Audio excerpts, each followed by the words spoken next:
అధ్యక్ష, ఇది Andhra Pradesh regulation of appointments to public service and rationalisation of staff pattern and pay structure second amendment bill 2025. అధ్యక్ష, ఇది శాసనసభ September 27, 2025 నాడు ఈ బిల్ని పాస్ చేసి శాసన మండలికి పంపిస్తాం జరిగింది. అధ్యక్ష, శాసన మండలిలో ఈ బిల్ హౌస్లో లే అవుతాం జరిగింది. అధ్యక్ష, దాని తర్వాత 100 రోజులు పూర్తయిన కనుక తిరిగి ఈ బిల్ మళ్ళీ శాసనసభకు వచ్చింది. అధ్యక్ష, ఈ బిల్ అనేది ఒక మాట చెప్పాలంటే నాకు వెరీ పర్సనల్ ఇష్యూ. అధ్యక్ష, నేను 1983లో జన్మించాను.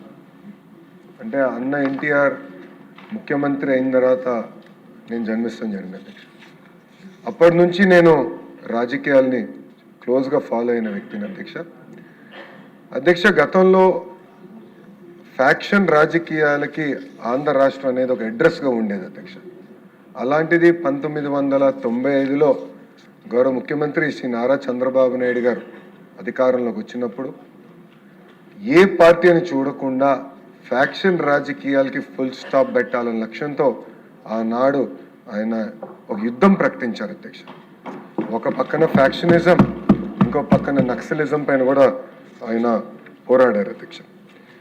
అధ్యక్ష, 2004 తర్వాత అధ్యక్ష, ఆనాటి ముఖ్యమంత్రి రాజశేఖర రెడ్డి గారు ఆయన అధికారంలోకి వచ్చిన మొదటి 2 సంవత్సరాల్లో సుమారుగా 164 మంది తెలుగుదేశం పార్టీ కార్యకర్తల్ని అతి దారుణంగా కిరాతకంగా చంపేస్తాం జరిగింది. అధ్యక్ష, ఇది ప్రత్యేకంగా ఆనాడు ఉమ్మడి అనంతపూర్ జిల్లాలో జరిగింది. అధ్యక్ష, ఇక్కడ పెద్దలు చాలామంది సీనియర్ శాసనసభ్యులు కూడా ఉన్నారు.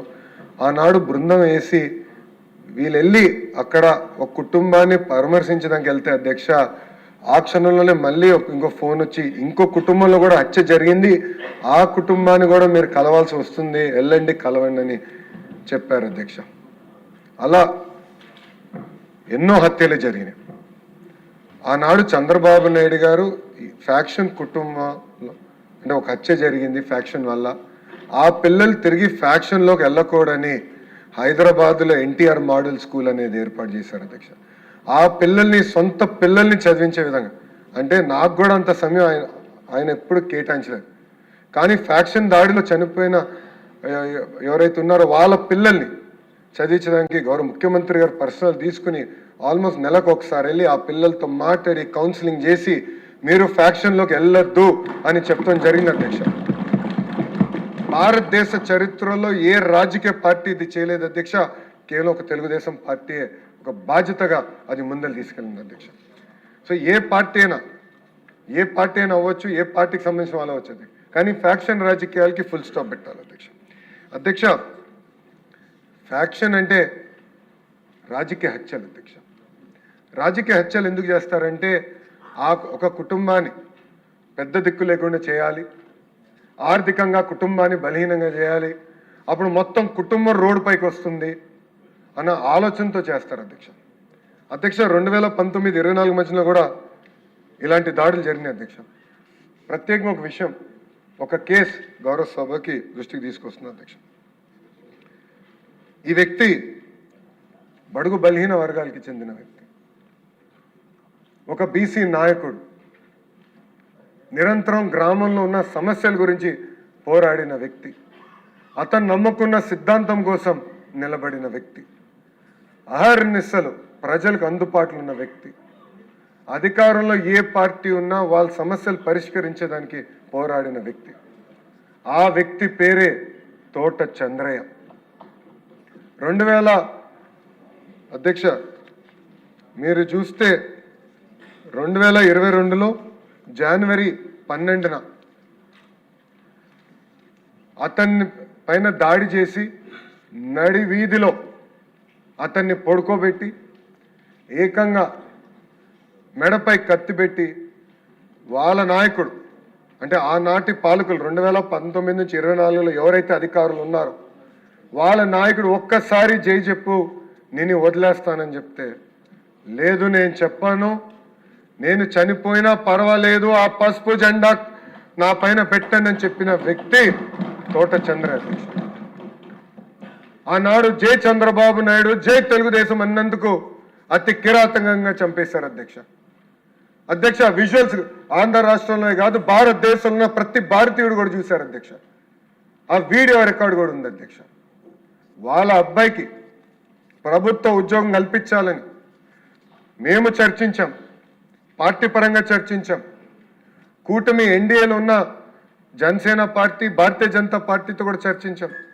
ఏకంగా క్యాబినెట్లో కూడా నాకు అన్న సమానమైన పవన్ అంతా కూడా కూర్చుని అన్నతో కూడా మేము మాట్లాడితే, ఎస్ ఇది మంచి బిల్, మంచి ప్రయోజనం, ఫ్యాక్షన్ రాజకీయాలు ఫుల్ స్టాప్ పెట్టాలి. అది పెట్టాలంటే ఎవరైతే చనిపోయారో ఆ కుటుంబంలో ఒకరికి ప్రభుత్వ ఉద్యోగం కల్పిస్తే అప్పుడు భయపడతారు మన జోలికి వచ్చేదానికి, ఎవరి జోలికి వెళ్ళేదానికి. అందుకే బిల్ తీసుకురావాలని ఆనాడు మేము నిర్ణయించాం. క్యాబినెట్లో డిస్కస్ చేసాం, క్యాబినెట్ ఆమోదం తెలిపింది, శాసనసభకి తీసుకొచ్చాం. నేను చెప్పినట్టు అధ్యక్ష, సెప్టెంబర్ 27, 2025న శాసనసభ ఆమోదం తెలిపింది.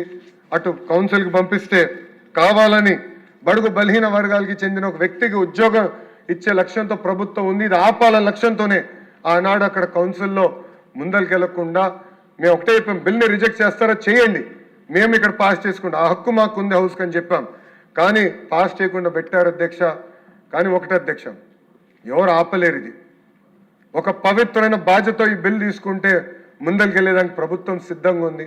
ఇది ఈ తోట చంద్రయ్య కుటుంబానికి అన్యాయం కాదు, ఆంధ్ర రాష్ట్రంలో ఏ కుటుంబానికి ఇలా అన్యాయం జరగకుండా లక్ష్యంతో మేము ఉన్నాం అధ్యక్ష. ఈ బిల్ని అందుకే తిరిగి మళ్ళీ శాసనసభ ఏకగ్రీవంగా పాస్ చేయాలని ఈ సభాముఖంగా నేను మిమ్మల్ని అందరినీ కోరుతున్నా అధ్యక్ష. ఇది ఒక ఫేవర్ కాదండి, ఒక చారిటీ కాదండి, ఇది ఒక బాధ్యత అండి మనందరిది. మనందరం ఇది ఒక బాధ్యతగా తీసుకోవాలి. ఫ్యాక్షన్కి ఫుల్ స్టాప్ పెట్టాలి. ఇలాంటి కుటుంబాలను ఆదుకోవాల్సిన అవసరం మనందరి పైన ఉంది. అందుకే శాసనసభని ఏకగ్రీవంగా ఈ బిల్కి ఆమోదం తెలపాలని గౌరవ సభ్యులందరినీ నేను కోరటం జరుగుతుంది అధ్యక్ష. రమానంద్ రెడ్డి గారు, ఎమోషన్